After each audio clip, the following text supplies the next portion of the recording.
Scientifically developed, pup approved. The content is solely designed to appeal to man's best friend. Let your dog sit around TV and be stimulated and entertained by the exciting movements and objects. Or simply chill them out with soothing sounds and images. Just sit back and enjoy the fun of watching TV with your pooches. Dog TV, Saturday and Sunday nights at 8 on ViuTVSix. The hottest local news, trending international stories, weekly review, topics that affect our communities, in-depth analyses and opinions. All that you need is in one place. Weekly review. Sunday night at 9 on ViuTV6.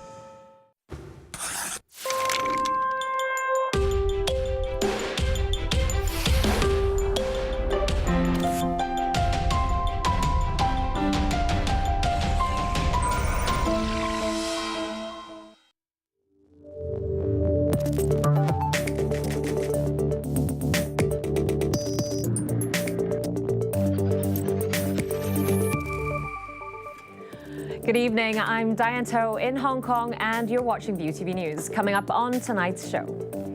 Dozens dead in an attack on a Philippines casino. Police believe it was a botched robbery attempt. Trump pulls US out of Paris climate agreement, prompting chorus of criticism from around the world. Thought Hong Kong home prices couldn't go up anymore? Well, think again. They're up for a 15th straight week to an all-time high. We begin with the deadly attack on a casino in the Philippines. At least 36 people were killed after a gunman fired shots and set gaming tables alight in what officials believe was a botched robbery attempt. Samantha Vardas reports. Smoke billowing from Manila's Maxim's Hotel at daybreak on Friday after an attacker, described by authorities as deranged, stormed the resort's casino, setting tables alight just after midnight, leading to more than 30 deaths and dozens of injuries. Firefighters working desperately to contain the thick black plumes as ambulances continue to rush the wounded to hospital. Police finding the gunman's charred remains inside a hotel room at 7 a.m.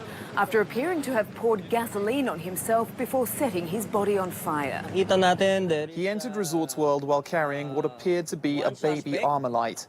Everyone was scared when they saw he had a gun, so they ran. There's no indication that this is a terror attack because he was alone and did not bring anything with him. When we recovered his bag, all it contained was chips from the casino.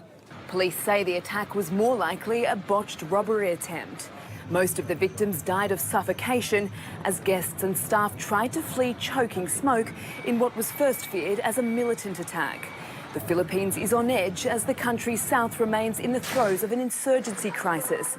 Battles between troops and Islamist rebels are now well into their second week.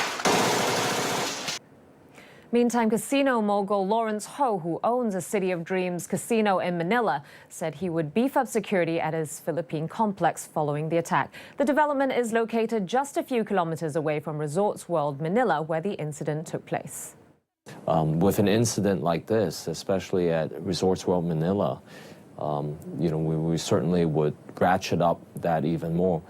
Ultimately, the safety of our customers and guests and our employees, our stakeholders, is of paramount importance. And so that is certainly an issue that will buckle down.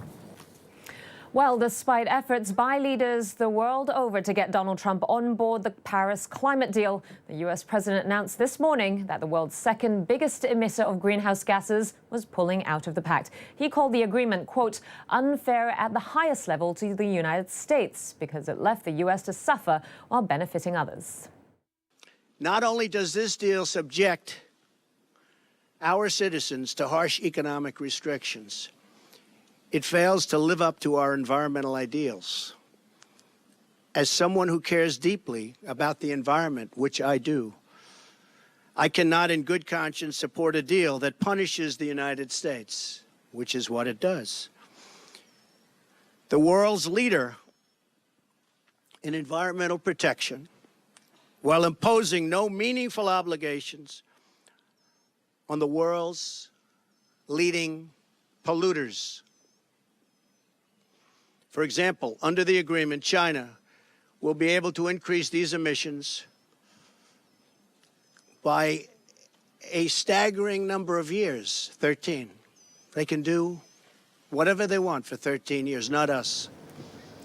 While Trump's announcement has been met with swift global backlash, with world leaders and organizations calling it a mistake and a major disappointment, among other things. In China, state media Xinhua News Agency said it was a global setback and rejected the U.S. president's claims that leaving the accord would create more jobs in the U.S.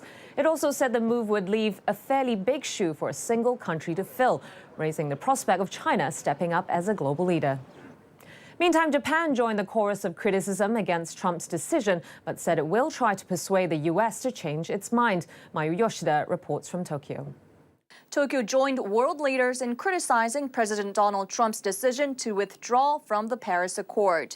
Japanese Foreign Ministry describes Trump's decision as regrettable, adding that it takes concerted effort by the whole international community to deal with the global climate change.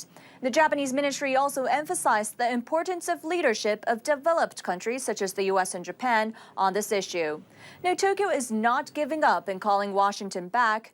Japan's top government spokesman told reporters on Friday that Japan would continue to call on the U.S. to engage in the issue of climate change.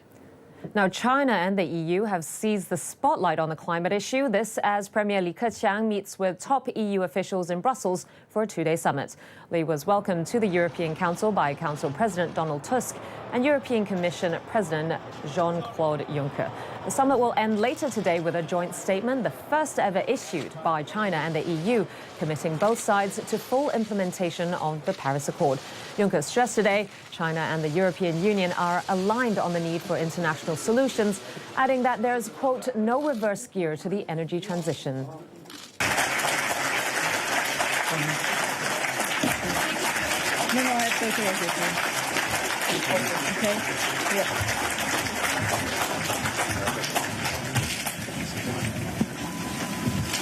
Apologies for that. Let's move on to some local news now. And an autistic defendant charged with rioting in last year's Mongkok unrest has pleaded guilty. He's the first to do so. Ng Kai was among 10 protesters at the West Kowloon Magistrates Court for a second hearing today. The judge granted him bail after hearing he needed regular treatment for depression. His lawyer told the court his participation in the clashes has aggravated his condition. The 9 others all pleaded not guilty to rioting yesterday. Undersecretary for Transport and Housing Yao Xing-mu told lawmakers that progress has been made on the controversial joint immigration arrangement for the cross-border high-speed rail. He said both the administration and mainland authorities have agreed that the arrangement is fully compliant with the law and will not breach the one country, two systems principle. But he refused to promise that a concrete plan could be set out before the current government term ends in July. Now, property prices in Hong Kong soared to an all-time high for the 15th consecutive week, a record comparable to that before the Asian financial crisis in 1997. The Center City leading index hit 158.78 points. Home prices went up almost 9% in the first half of the year, a jump that's already surpassed the whole of last year. Both the government and the city's de facto central bank have introduced a series of housing curbs, including mortgage tightening measures, but it's had little impact. And how's your house hunt going, Joel? Yeah, it's not the greatest time to be looking for a house in Hong Kong. Can imagine there. All right, coming up next, the latest from the world of business.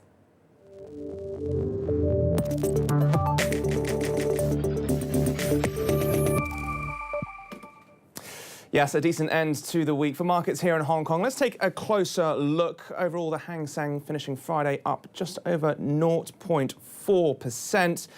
Consumer cyclicals, things like property, retail and automotive companies finishing strongly. Geely Automobile Holdings, the big performer on the HSI, up almost 7% at the close, thanks to strong profits at Volvo. No huge losers on the day, although Tencent Holdings did continue its losses for the week, down just over 0.4% on the day as well. Meanwhile, stock markets across the world have been hitting record highs. Positive manufacturing and employment data out of the US and Europe helped push Asian markets to their best levels in more than 2 years. Japan's Nikkei topped the psychologically important 20,000-point level for the first time since August 2015. A strengthening US economy is keeping investors positive, with most expecting a rise in interest rates there later this month. In Europe, meanwhile, analysts are also seeing further signs of economic recovery. Staying in Japan, and regardless of how well you can save money, chances are you're not doing quite as well as the Bank of Japan. The Reserve Bank has managed to stockpile, wait for it, 500 trillion yen. That's almost $4.5 billion US, tripling since it began saving in 2013. That's about 90% of Japan's GDP. Central bankers there won't be celebrating yet, though. The country's still battling to get inflation up to 2% from its stagnant 0.2% rate at the moment. The online advertising fight continues apace as Google says it could let publishers charge people who use ad blockers. A new service called Funding Choices will mean publishers can set a price for each web page users who have ad blocking software are using, or they have the choice to turn them off. The tech giant hopes the move will improve the quality of advertisements. More than 600 million devices worldwide currently use the ad blocker. Now, when it comes to investment in Africa, few countries do as much as China. Even by its high traditional standards, though, its latest infrastructure project could be about to transform the continent. A new Chinese-built railway line in Kenya has made its inaugural ride. It replaces a 100-year-old system once famous for the lions that terrorized those working on it, as Matthew Larantonda reports. Kenya celebrating the debut of a brand new $3.2 billion rail line almost entirely funded by China. A new era for both countries as China expands a multi-billion-dollar series of projects aimed at upgrading trade routes through Eurasia and Africa. I think the railway in Africa in Kenya is a fantastic example of how China is starting to take control of global trade as we see the US take a step back with Donald Trump. The new system replaces a notorious rail line nicknamed the Lunatic Express, decaying at over 100 years.